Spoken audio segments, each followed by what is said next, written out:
I'm joined today by Kevin Crofton, who will, subject to regulatory approval, be appointed to the board of ASX-listed Adisyn Limited. Kevin, thanks for your time. Thank you, David. Nice to talk to you.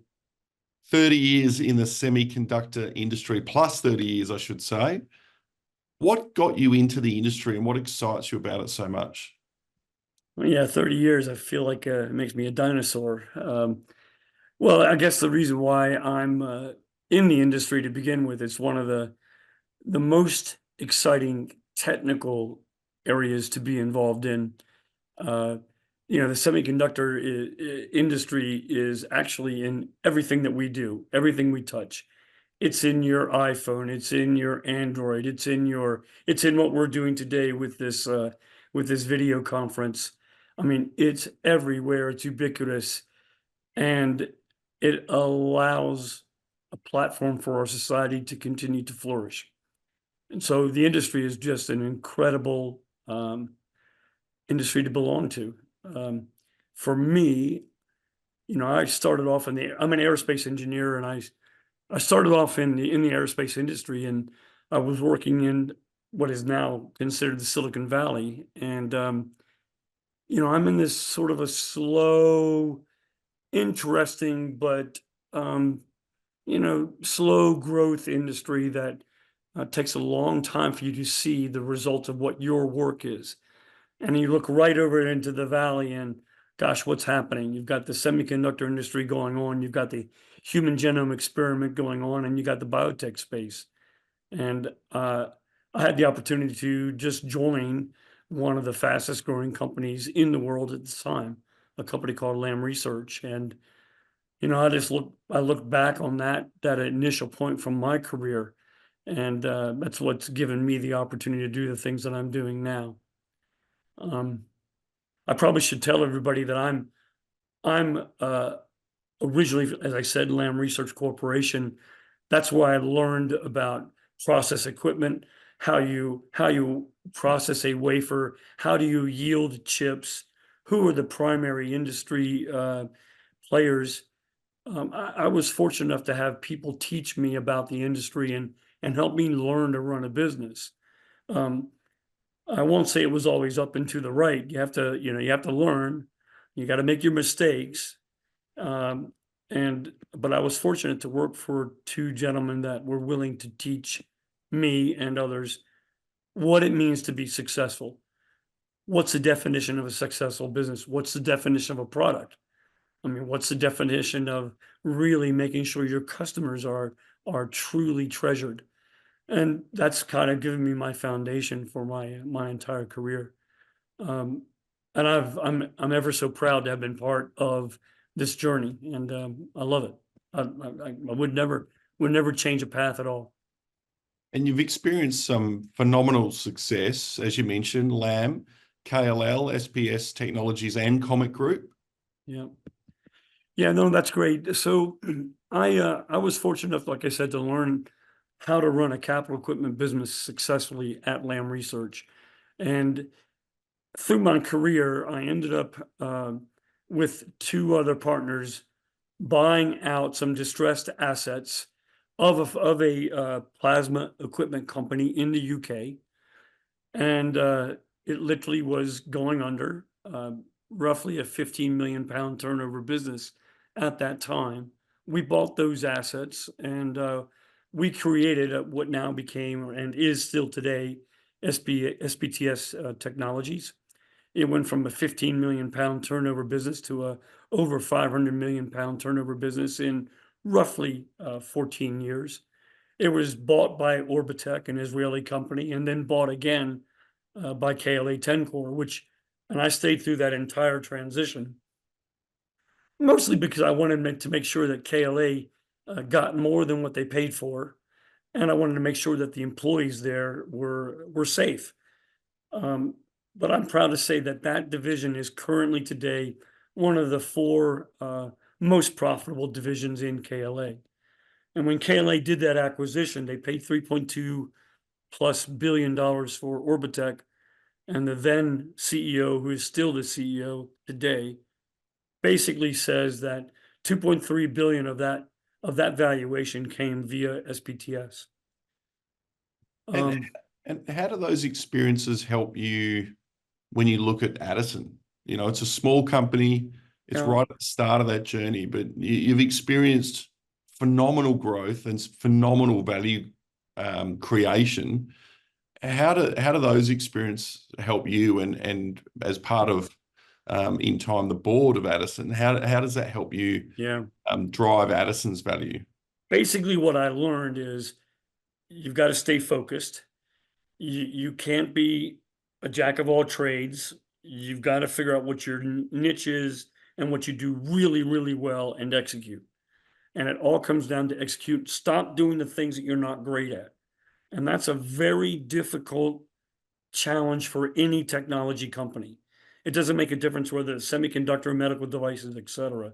You have to be focused. You have to know what you do well, and you have to laser focus on that. And you can't get distracted. Um, I've been involved in two major changes in the industry. One was the adoption of copper to make the copper interconnect. It used to be an aluminum interconnect, believe it or not. It went to copper. I was part of that journey. And then I've been part of the advanced packaging space, which is all about stacking die to create a package in a smaller form factor. Well, the situation with Adisyn and 2D generation, there's an opportunity here to replace copper with graphene, to use a graphene interconnect instead of copper. And why is that important? Well, we know that there is a sticking point in the industry where copper is no longer going to be viable as an interconnect if we want to stay on this path of doubling our performance every 2 years at the same marginal cost.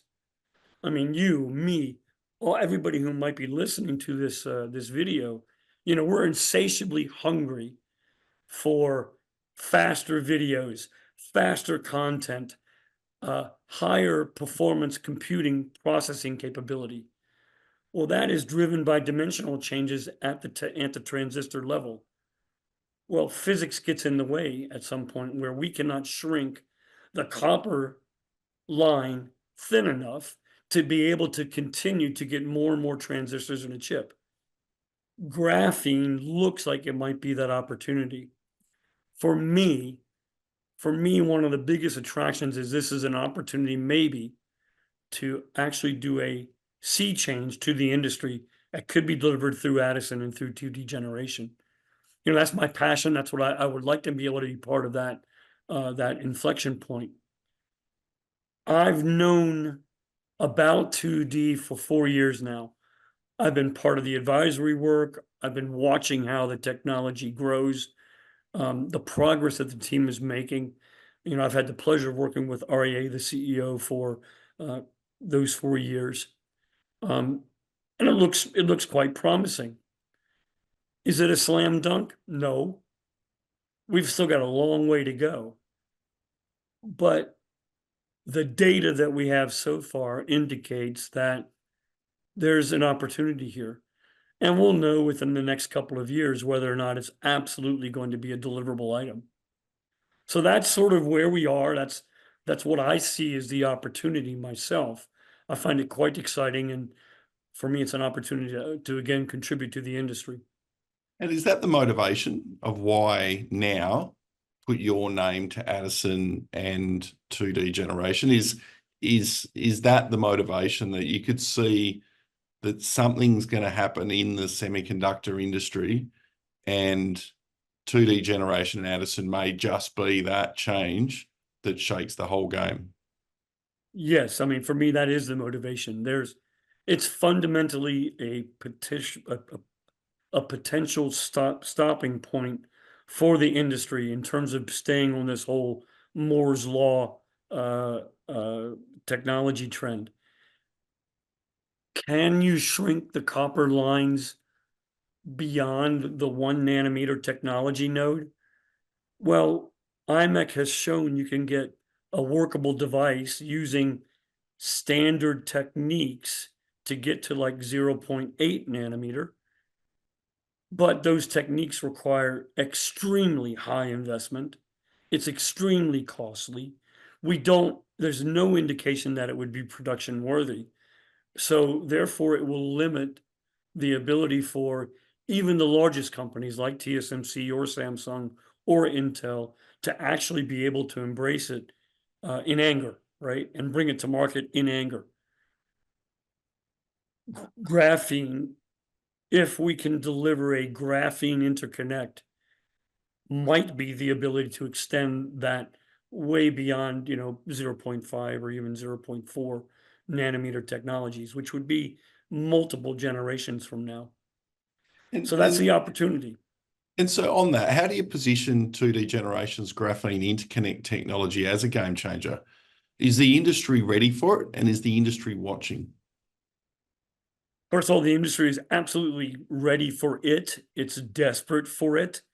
Graphene is known. It's a known entity. Okay, the industry has been working on that as a material for quite a long time, but nobody's been able to generate the capability of depositing this material in a low temperature environment. And that becomes really important because of your upstream and downstream processes. There's a thermal limit, and nobody's been able to get below that thermal limit until we believe we've been able to crack that egg. So that then allows us to deliver something that could possibly go into production. So the industry absolutely needs it. It's hungry for it. It breaks down a barrier to continued success in the industry. Where we are is, I would say we've shown feasibility. We've shown that it is in fact possible to do this at temperatures well below the thermal budget. What we don't know is how wide is that process regime? What temperatures can we deposit at? What pressure, if any? It won't be at pressure, but is it at pressure? What gas flows? I mean, there's all sorts of parameters that we need to figure out. How wide is that process space? Of course, the wider the process window, the more robust the process can be and the more manufacturable. So those are the unknowns that we have to go figure out. And that's going to take time. It is going to be an R with a capital R in the R&D side. There's a bit of development. Once that happens, then we have to start talking about what's the business model. And the business model ends up, in my mind and in our mind right now, is that it ultimately becomes a partnership with a capital equipment company like a Lam Research or more like an ASM or an Applied Materials or Tokyo Electron Limited, or potentially something that occurs with, say, TSMC or Samsung, or yes, maybe an Intel, where you partner with them, prove the production process, perhaps on an exclusivity sort of arrangement over what defined period of time, at which point then it becomes a license agreement. And that hopefully becomes a license agreement that we can proliferate across the industry. That's sort of the play that we're looking at this point. Do you think the challenges are insurmountable? Oh, no, not at all. No, they're definitely significant challenges. Don't get me wrong, but you gotta, you eat an elephant one bite at a time, right? This is going to be the same situation that goes on here. We're going to keep knocking down different barriers over the next year and a half to 2 years, and frankly, there are things that we just don't know. It's the unknown unknowns that we're going to be needing to address. We got a pretty good handle on the known unknowns. We know, but we don't know the solution. But I think we know the paths. What are the methods to get to this point, and then et cetera, et cetera. So we're going to have discovery, no question. But that's the nature of science. You touched on collaboration Applied Materials, IMEC, NVIDIA, a whole range of names were thrown up there. How important is collaboration going to be, and how quickly should the company be focusing on securing collaboration? Yeah, I think it is absolutely critical. There's no question collaboration is going to be the only way to actually bring this process to market. We're going to need to pick and choose who those partners or a partner is.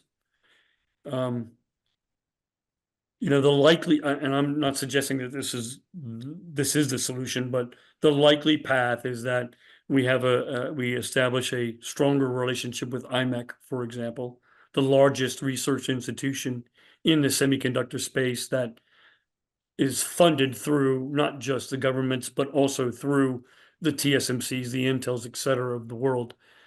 And they do work streams that kind of cut across the entire industry. They're the ideal candidate partner to do business with. They have their own devices that emulate what the industry is trying to do, but it's on a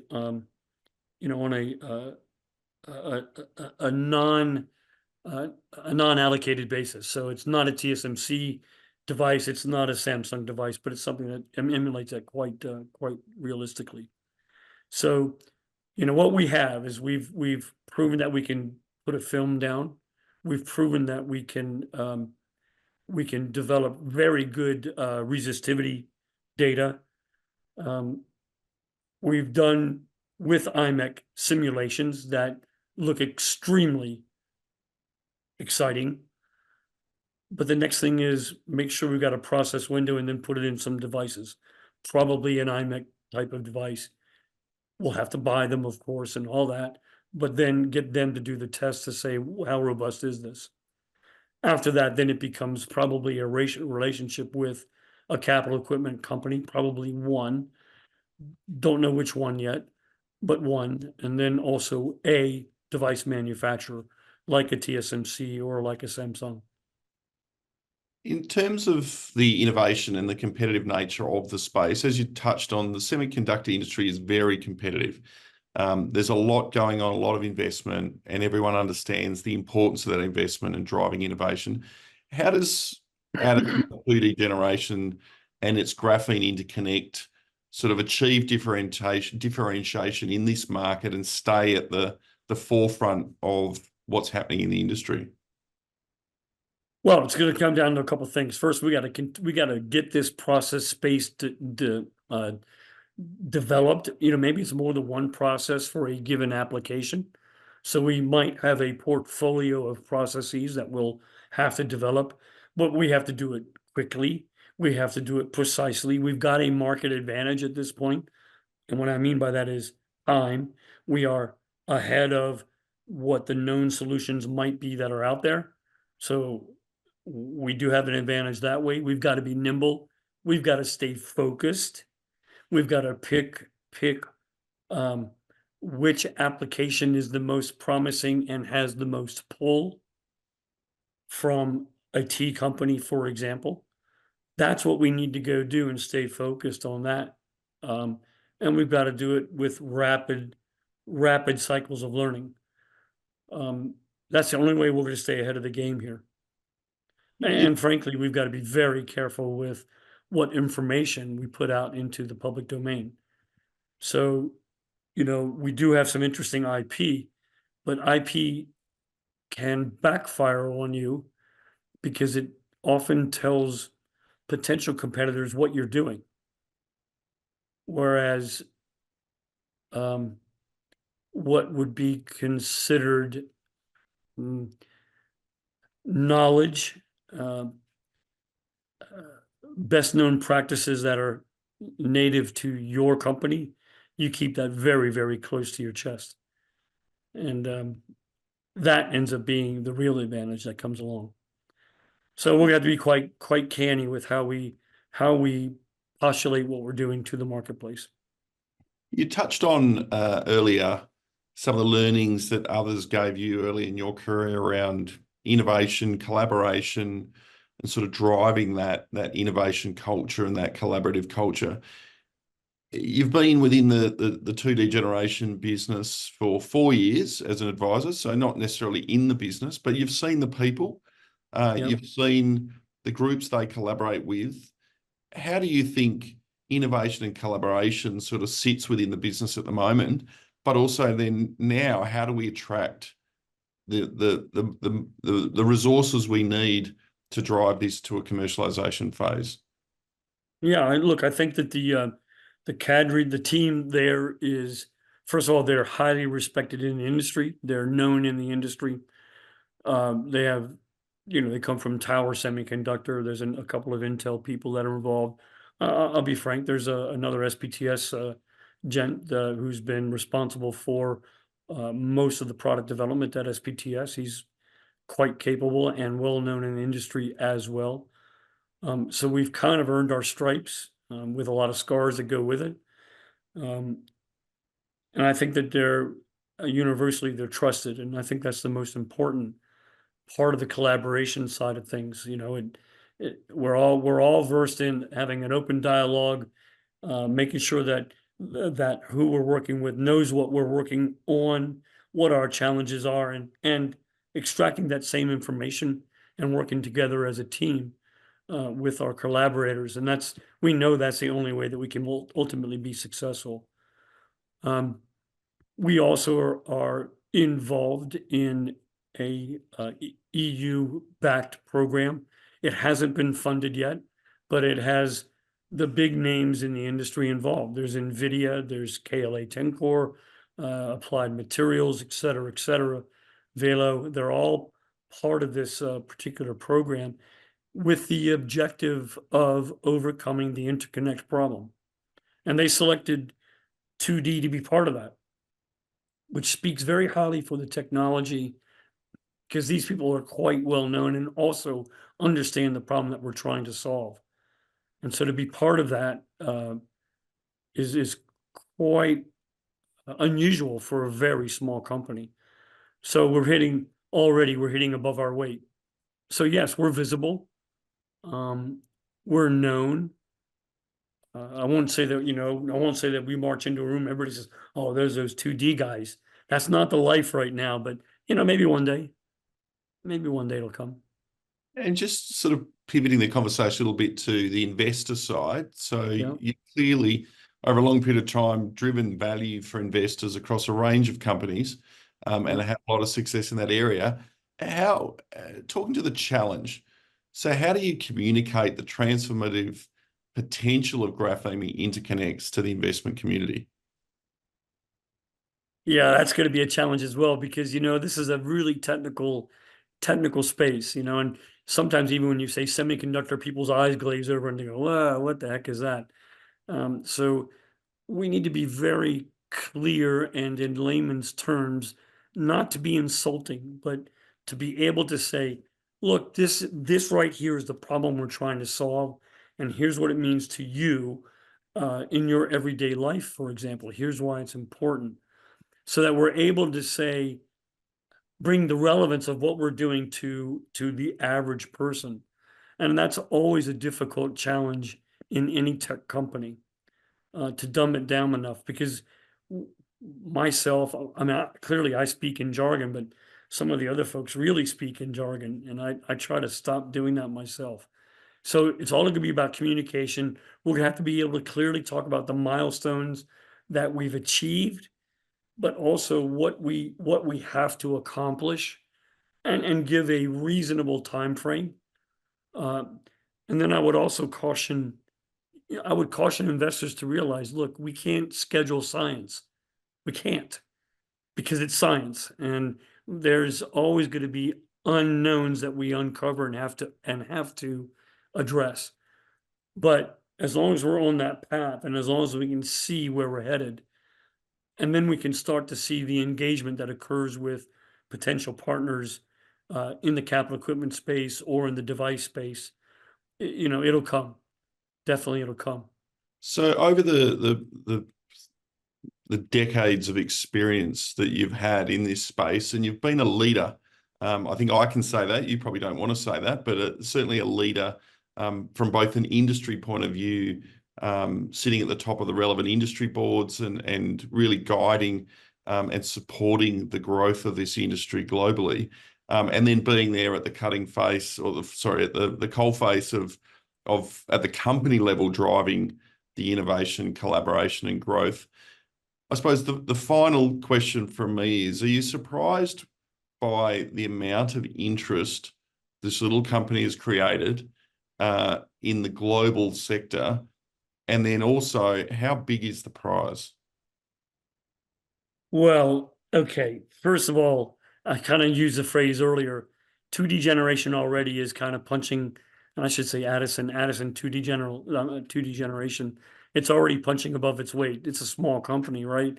But people are aware of it, and it's already been targeted, as I said, to be part of a consortia that is meant to go and address the fundamental limiting problem in this industry, which is the copper interconnect problem.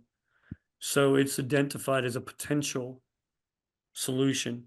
So it's already got that visibility right now. And I find it quite thrilling to potentially be, part of that potential success. There's a second part of your question that I wanted to get to, and I forgot exactly how you phrased it. The size of the prize. Yeah. Let's put it in this perspective. So by 2030, or maybe it'll be 2031, maybe it'll be 2032, or maybe 2029, but it's going to be in that time frame. The semiconductor industry is going to be a $1 trillion US industry. That's definitively going to happen. It's unavoidable. It's going to get to that level. That means it's going to approximately double, more than double in size in the next 5 years plus. Of that growth, the vast majority of that growth is coming from high performance computing, AI type of chip architectures. Those chip architectures are limited by the copper interconnect issue. So the size of the prize is the ability to help the industry deliver 400 billion to 600 billion in additional revenue on AI chips that are at the most advanced technology node. And that's well known it's in the public domain. I would cite ASML as one of the first people to talk about it, but even the Semiconductor Equipment Materials Industry Association, SEMI, of which I've been a board member and chair and vice chair for a number of years. I've recently come off of that, but that's also their projection as well. SEMI might say 2030, ASML might say 2031. There's one big capital equipment company out there that says 2029. So it's going to be in that range. So that's the opportunity to be part of that. And you're excited by that opportunity? Hugely. I'd like to be part of the team that brings a solution that people go, wow, we made that happen. Well, on that note, Kevin, thank you for your time. Exciting times ahead for Adisyn and 2D generation. Work to be done, but a clear path and a strong team in place to deliver that workflow that hopefully will yield the results that not just the company and the shareholders want, but the industry wants. Yeah. We look forward to following with interest. And Kevin, I appreciate your time. It's late in Washington, D.C., but you have made yourself available. So thank you for that. And thanks very much. Really appreciate it, David. Thank you.